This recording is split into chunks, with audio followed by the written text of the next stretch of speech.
Welcome. You are listening to the Louie Minor Show. I am your host, Commissioner Louie Minor.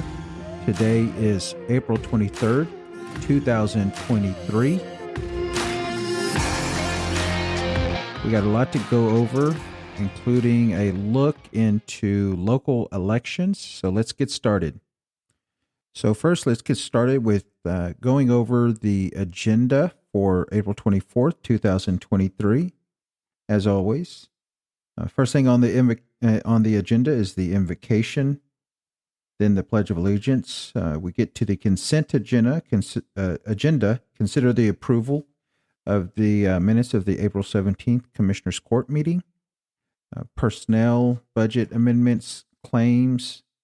Then we have also on the consent agenda, D, consider authorization, the transfer of one 2017 Ford Explorer from the Sheriff's Department to the IT Department. And then consider approval of amending Bell County indigent cremation policies. 4, receive audit presentation and consider approval of FY 2022 annual audit report, annual comprehensive financial report for fiscal year ending September 2022. 5, recognize Bell County Auditor's Office for receiving the Government Finance Officers Association Award for Bell County's comprehensive annual financial report for fiscal year ending September 30th, 2021, which is the 42nd consecutive year Bell County Auditor's Office has received that award. Item 6, receive an update relating to the Bell County Agri-Life Extension by Dr. Donald Kelm, Texas Agri-Life Extension District Director. Item 7, consider appointing of Kelly Atkinson, Christina George, and Emily Smith to the Bell County Historical Commission. Item 8, consider adoption of an order with respects to waste management project and authorizing county to execute certificates, authorizing the order and public hearing. Item 9, consider the adoption of an order approving a financing by the Clifton Higher Education Finance Corporation for the benefit of the University of Mary Hardin-Baylor and related matters.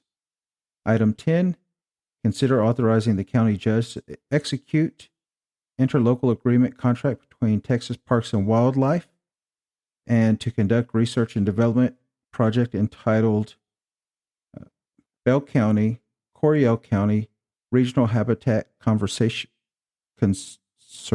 Plan grant proposal. Item 11, consider authorizing the county judge to execute a memorandum of understanding between Bell County, City of Belton, and WBW Single Development Group, LLC, relating to the Three Creeks Phase 9. Then we have county judge and commissioners' announcements. Now, that is everything for the regular item agenda. Now we'll get to the workshop immediately following our regular meeting. Receive updates from county offices and departments, CIP projects.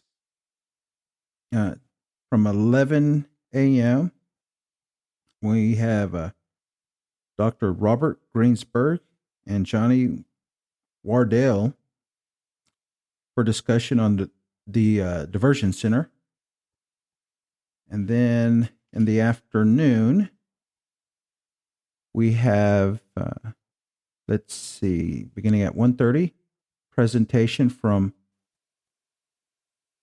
Hans Hill and Associate, Economic Development Tools in Special Districts. Item B, briefing operations, RISE A, strategic planning to reduce homelessness in Bell County. Then we have FY23 mid-year and FY24 budget discussions on revenue projections. Then we have item D, the final item on the agenda, discuss special districts to include but not limited to Solana Ranch Municipal Utility District, Deer Creek Ranch Municipal Utility District, and Knob Creek Municipal Utility District. Then we have the budget calendar. So I'll go ahead and read these off to you. We'll probably get into more. Well, I know we will get into more in the budget later on. But beginning May 2nd, we'll start with the FY 2024 budget discussions with the auditor's office summary. Then we will have human resources, museum, emergency management, and the county clerk. On May 3rd, we have Justice of the Peace, Precinct 3, Place 1, the Treasurer, Veteran Service, County Court of Law Number 1, and the 146th Judicial District, Judge Jack Jones. On May 4th, we have pretrial services, archives, and contract management. May 9th, we have juvenile services, county engineer. May 10th, we have road and bridge. May 11th, Justice of the Peace, Place 2, Precinct 2, the Communications Center, and the County Court Coordinator. May 16th, we have facilities, Constable Precinct 2, Tax Assessor. May 18th, Justice of the Peace, Precinct 4, Place 2, County Attorney, the Adult Probation, and Elections Department.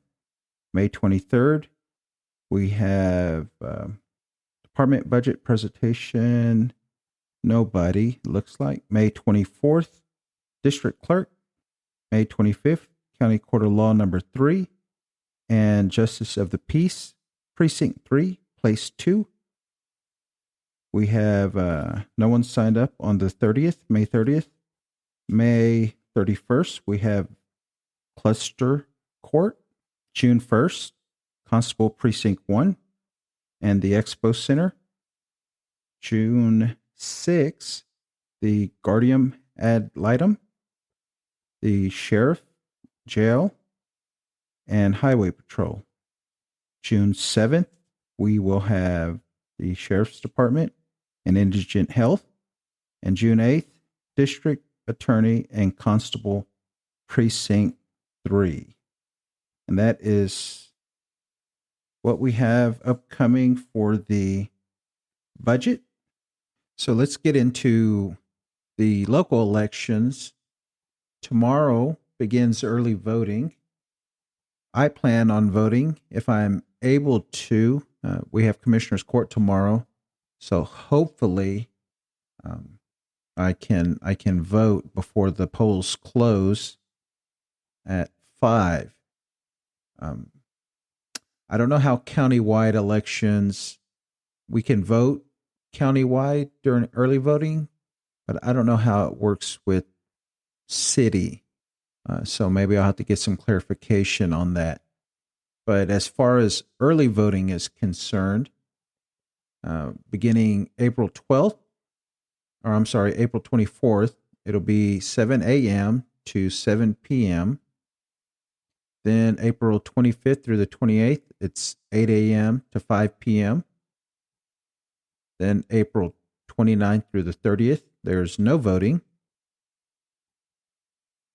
May 1st, 8 a.m. to 5 p.m.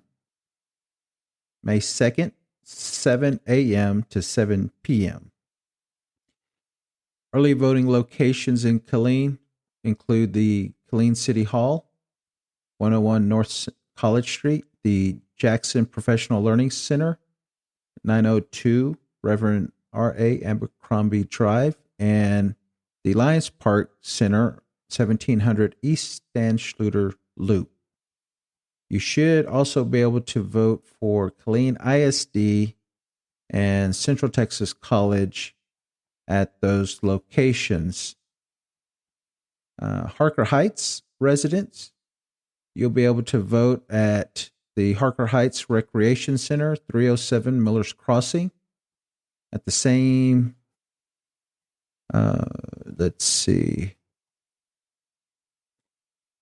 Well, here they have different times. April 24th through the 28th, it'll be 8 a.m. to 5 p.m. The April 29th and 30th, no voting. May 1st, 8 a.m. to 5 p.m. And then May 2nd, 7 a.m. to 7 p.m. And that is all I'm going to go over as far as local places to vote. So let's begin with the City of Killeen council elections. Well, let's start with the easy one first. This is district elections. So we have District 4 incumbent Councilman Michael Boyd. He was the only one that had filed. No one filed to run against him. So they actually called that election in precinct in District 4. So he's automatically in that office due to the fact that he's the only one that filed. The next election, District 3, it is the incumbent, Nina Cobb, running against Patsy Bracy. Now, I used to live in District 3, but after the census and the redrawing of the lines, I have since moved to precinct or District 1. So I won't be voting in District 3. But if anyone who's listening to this and is interested in my 2 cents, I would say vote for Miss Patsy Bracy in that election. And I'll tell you why I'll tell this story. So, like I said, I used to live in District 3, and when Councilwoman Cobb won, I congratulated her, told her I look forward to working with her. Keep in mind, I'm on the Planning and Zoning Commission as well. So I extended an invitation to newly elected council member Cobb to let's have coffee. Let's sit down, have coffee. I really didn't know much about her, but I wanted to get to know her. And she said, no, I don't have coffee with developers. And so I was a little shocked. First of all, I'm not a developer. I am a general contractor. So I think there's a distinguished, it's distinguished there, those titles. But I was a little, like I said, a little shocked, and that she didn't want to meet coffee, and we haven't not had coffee to this day. So that's unfortunate that I wasn't able to, foster a better relationship. She wasn't able to foster a better relationship with her constituents. So that's why I would recommend Patsy Bracy. I know her, and she has always reached out. She's always been involved in city council, going to meetings. So she knows what's going on there. The next race is District 2. So District 2, we have the incumbent, Riakos Adams, and the challenger, Joseph Solomon. Now, this one's a little bit different because council member Adams was appointed to his position. Back, this was the current mayor's place. And Miss Mayor Nash King, but she was the mayor pro tem. The mayor at the time, Jose Segarra, stepped down so he could run for office as council member at large. So she stepped up to the mayor position, creating this vacancy, and city council had to appoint someone. So they took applications and interviews and appointed Riacos Adams to fill that spot. I think he's been there a little over a year since that has happened. So, and then we have his challenger, Joseph Solomon. And I've seen him around, always says hi. And, yeah, it would be hard for me to make a choice in there, but definitely, obviously I support Proposition A. I support listening and respecting the will of the voters. So I guess if I was voting in this one, Council Member Adams is the only one that said that, and he has stood behind the voters. At the Killeen Daily Herald's candidate forum, they asked this question about Proposition A, and Mr. Solomon said that he voted against Proposition A when it was on the ballot in November, and that he would vote against anything Proposition A. That's what I took away from it. So if I was voting in this election, I would have to go with Mr. Adams. Now, I also pulled up their campaign finance reports because they're online, and I can at least share what who the top donors are. This covers the period of January 18th, 2023 to April 6th, 2023. And for the incumbent, said that he had $3,000 in political contributions. So we can go down and see who donated. Let's see, there is let's see. Looks like the largest campaign contribution was from Mr. Lawrence Prasilio, a local real estate developer. And his biggest expenditure that I can see would be, let me see, I'm scrolling through this, so just bear with me. It doesn't list, there are some expenditures, but not a lot. So, 3,000 contribution. Now for Mr. Solomon, he had in political contributions $2,185. Now let's go and see who was the largest contributor. There's one for 300, one for 500. Let's see. Look like 500 may be the largest. I believe so. So let's see who that was. Lester Matthews of Nolanville voted or donated $500 to his campaign.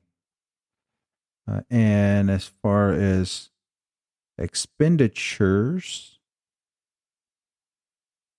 $1,000 to Killeen Daily Herald. I'm assuming that's for some print and probably mailers distribution, and some more money to, let's see, unpaid incurred obligations. So this is showing $3,369.93. Says it's unpaid. So I'm assuming that's a loan or credit that Killeen Daily Herald provided. I'm assuming. It's interesting. And then we have $50 to Prosperity Broadcasting, KRGN 98.5 FM. So there are the candidates and their campaign finance for District 2. And like I said, I have respect for both of them. But if I was voting in this one, I would be voting obviously in favor of the candidate that supports Proposition A, the marijuana ordinance, and who won't repeal it. So now we go to District 1, my new district. We have the incumbent Jessica Gonzalez and the challenger Gabriel Montalvo. So we will begin with the incumbent on her campaign finance report. She received $2,850 during this time period, and the largest contributor, let's see, I believe is going to be Mr. Lawrence Prasilio, $2,000. Now, Mr. Montalvo, let's go to his total political contributions, $1,258.25. Now, if we go to his A1s, the political contributions, we have $1,258.25. And it just says monetary contributions that did not exceed $90. So that's it. So I guess he received a lot of small contributions. And then as far as expenditures, it looks like the greatest expenditures that he had was to Killeen Daily Herald. So interesting, though, that's something that I have not seen before, and I've been in politics for a while now, is here last couple of newspapers. I get the newspaper every day.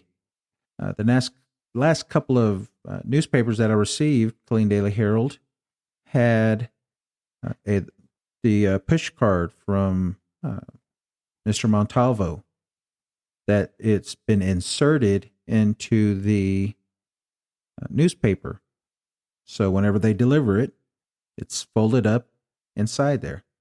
So that's interesting. I don't know how much that costs, but that's something that I have not seen before. I have seen mailers. I've seen ads in the newspaper itself, but to insert your push card, that's something different. So what did you say? Who am I going to be voting for? I can tell you who I'll be voting for. Likewise, in the Killeen Daily Herald, NAACP, and the NAACP candidate forum, Proposition A came up. Councilmember Gonzalez said that she would adhere to the will of the people and respect the will of the people. The candidate, Mr. Montalvo, said that he opposed Proposition A, voted against Proposition A, and I'm assuming would vote to repeal Proposition A. So obviously he's not going to have my support. Good guy. Nothing wrong with that, to stand for what you believe in. But I'm going to vote for what I believe in, and I am going to vote for the incumbent, Jessica Gonzalez. I even tried to get clarification from Mr. Montalvo at the Clean NAACP event. I asked him, would you support the city of Killeen's lawsuit against Bell County? And he kind of laughed and said, oh, I got to go, and walked away from me. So I assume that's where he stands. And I'm going to stand with the incumbents that stand with the citizens.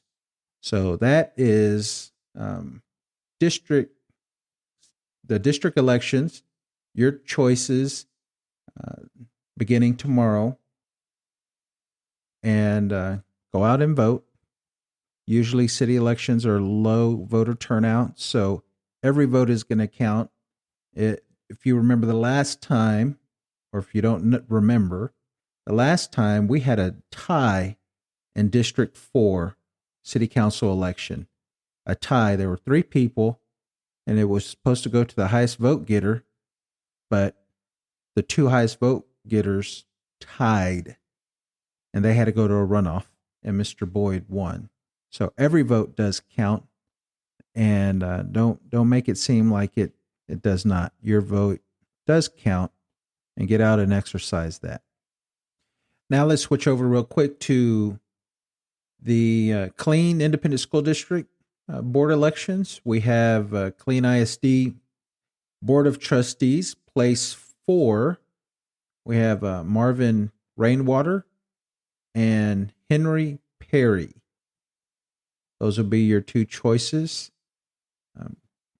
The incumbent, Mr. Rainwater's been there for a long time.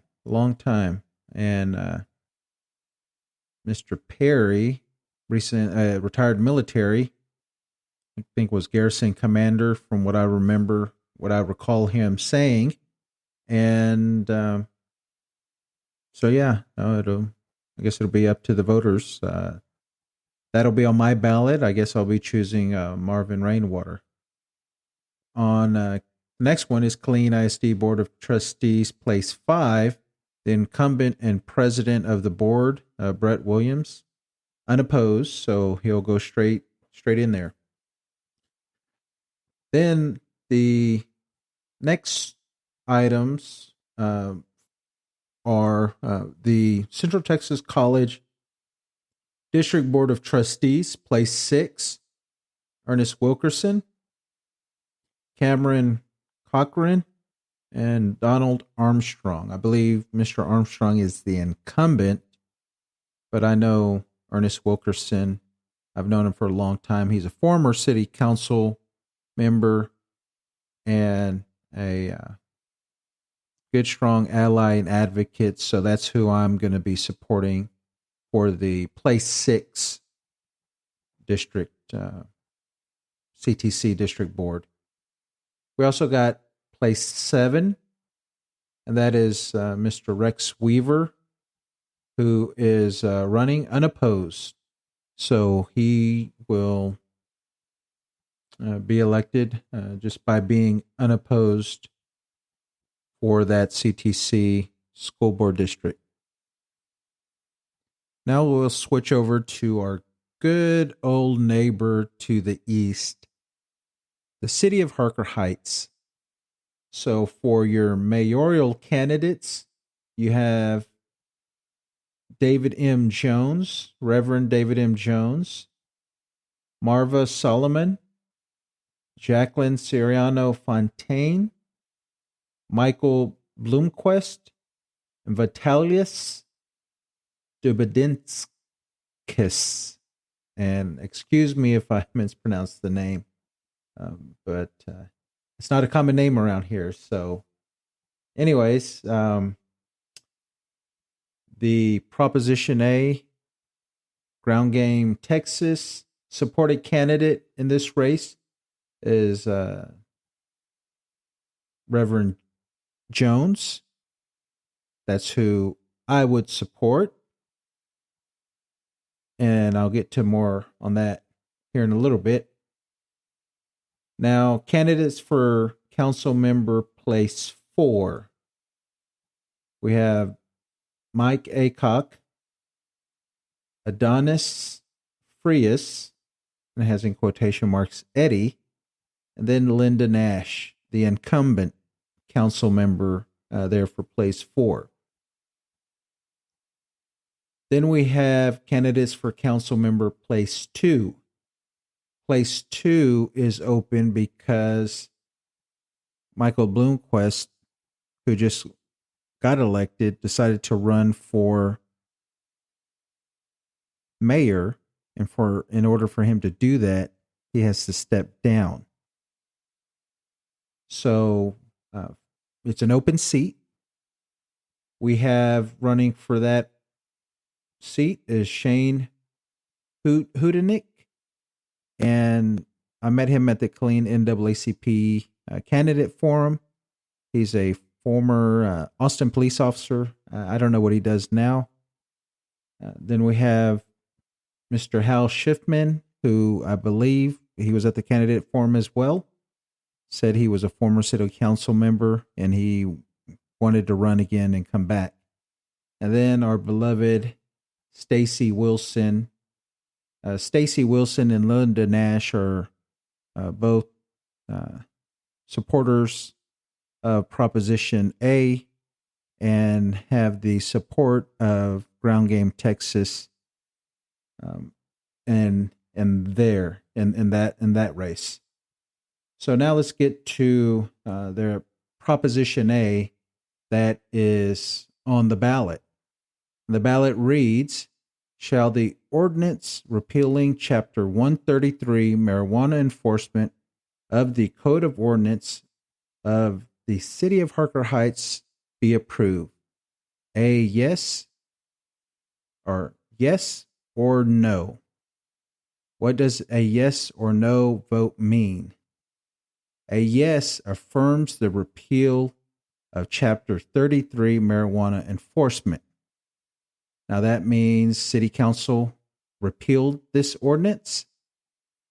So if you support the City Council's appealing of Chapter 133 marijuana enforcement, you vote yes. A vote of no is a vote in support of repealing City Council's repeal of Chapter 133. So if you voted yes, if you support decriminalizing marijuana, vote no on Proposition A this election cycle. Now, a couple of more things I want to touch on as far as Harker Heights and Proposition A goes and their election. On Saturday, it was in the Killeen Daily Herald that the city of Harker Heights, city manager and city attorney released a statement that said that the idea was that if the council's November 22nd repeal could be reversed, the original ordinance wouldn't go back.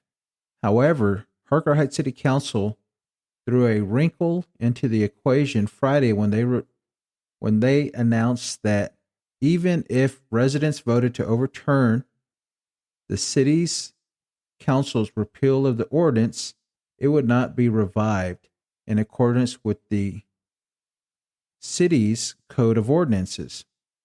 The ordinance language adopted in 1996 reads, repeal or modification of ordinance.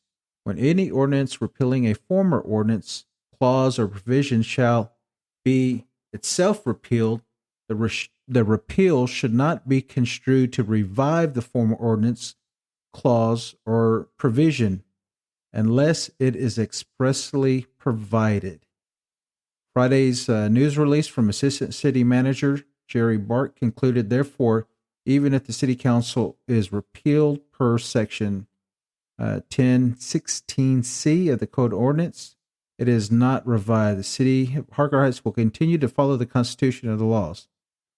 Proposition A, created by the submission of the referendum petition, is on the ballot as follows. So, yet again, you have city managers and city attorneys that are operating as the de facto city council. So why have a city council? Why have elections if the city manager, an assistant city manager, the city attorney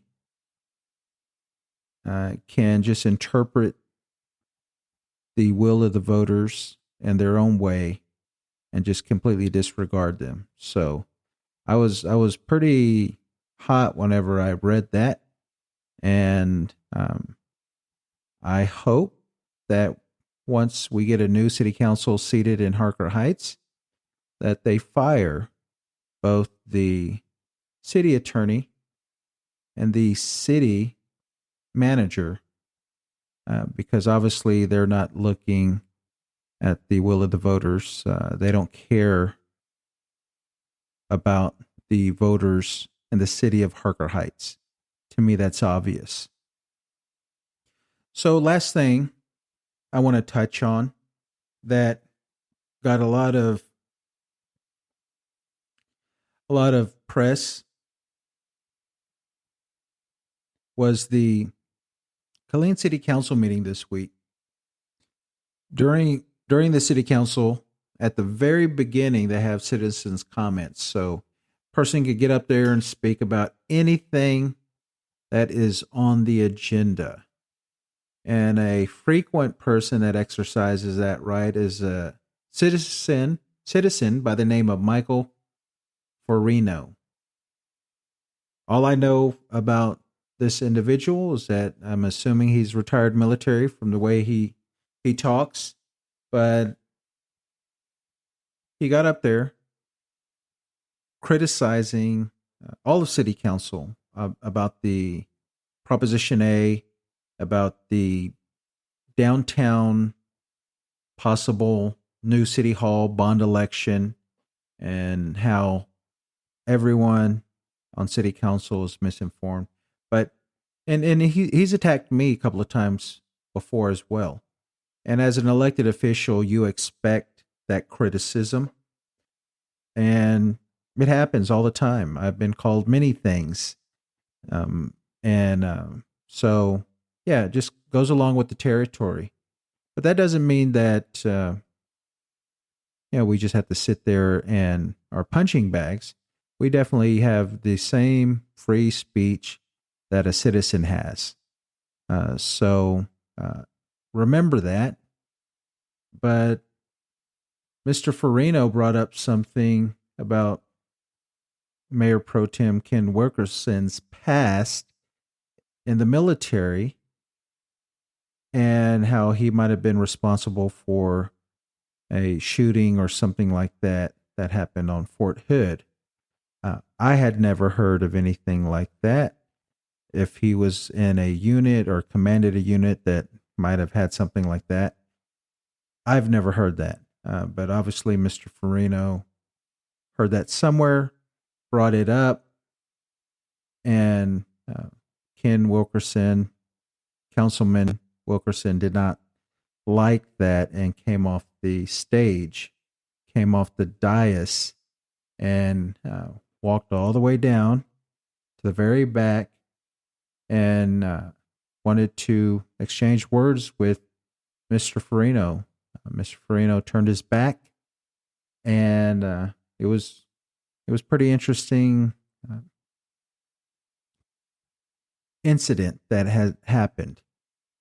So even though we have individuals that say horrible things to council members, to commissioners, to elected officials, as long as they are respectful, as long as they are not attacking you personally, they have a right to that freedom of speech.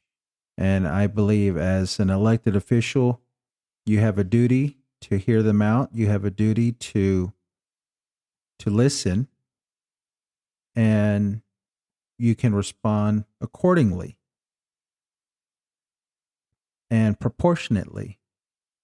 But yeah, I think it didn't look good. I wasn't there. I saw a video online. It didn't look good.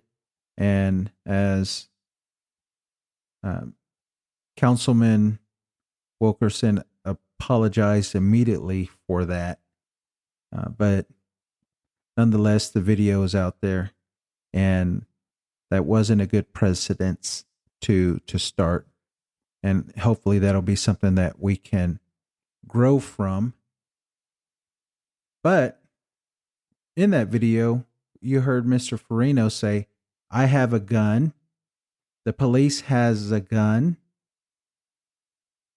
It's probably not a good idea for you to be in my space or something to that effect. So, I mean, maybe that's something that city council needs to look at.